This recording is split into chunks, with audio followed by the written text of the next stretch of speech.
Сәлем достар. Бүгін кішкентай зерттеуші қызымыз екеуміз Жаннаттың атлауын көрсетеміз. Ол үшін бізге қызым не керек?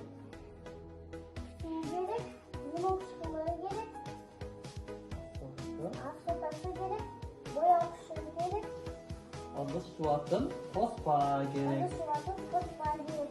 Ол үшін біз бірінші суға бояғы затты саламыз.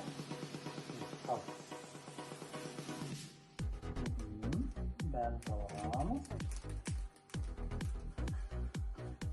Оны салғаннан кейін араластырамыз. Одан кейін біз лимон Саламыз. саламыз. Лимон қышқылын саламыз. Лимон қышқылын салғаннан кейін ыдыс жуатын қоспаны құямыз.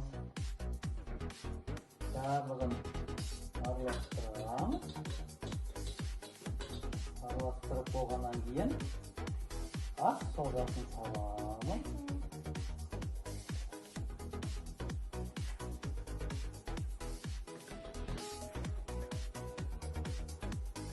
Ақ содасын салғаннан кейін Жаннаттың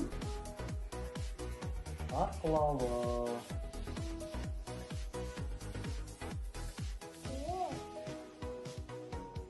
Осылай.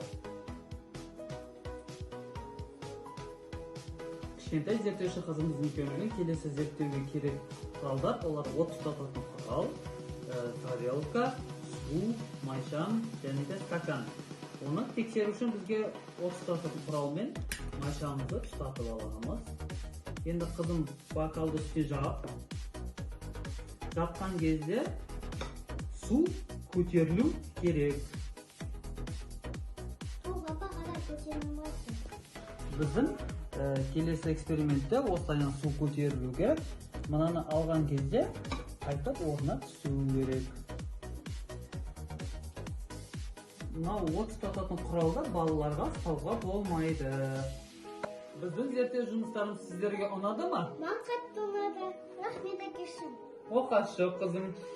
Келесі кездескенше сау болыңыздар.